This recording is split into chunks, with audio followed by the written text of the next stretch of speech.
Since mababa naman po yung blood sugar reading ko po, no? From another test po, no? 106. So, gamitin ko na rin po itong time na to test another food.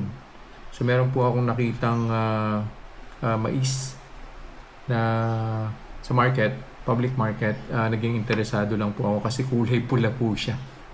So, ito po siya, red na corn. Pero nung niluto na po siya, napakuluan na po siya, medyo nawala po yung kulay. Ito na po yung naging itsura niya. So, kainin ko po ito and sukatin po natin yung magiging blood sugar spike niya. Although hindi naman po ako umaasa na papasa siya, no? Kasi corn pa rin naman po ito. But we'll see.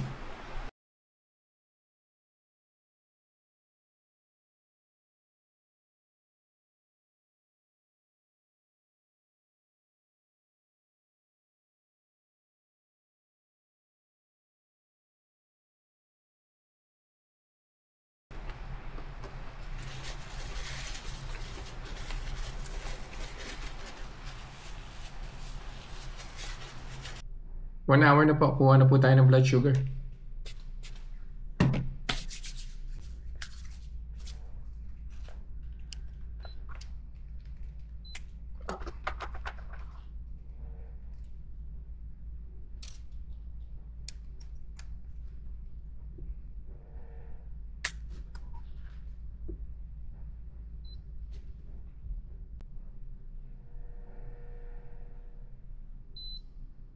Oh. Tama ba? Tama. 201. So deadly po yung corn na kinain ko. Balik po ako after an hour and we'll see kung ano po yung magiging final blood sugar reading. See ya. 2 hours na po. So kuha na po tayo ng final blood sugar reading. Mukhang nabudol na naman ako.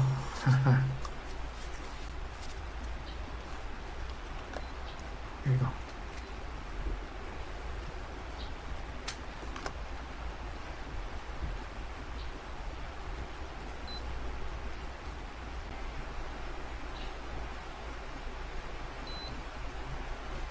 Bumaba din naman po siya.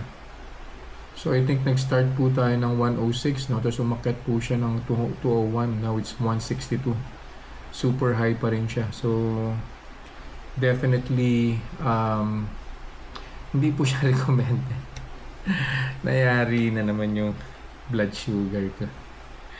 Anyways, sige po. I'll see you guys in the next vlog. Bye-bye.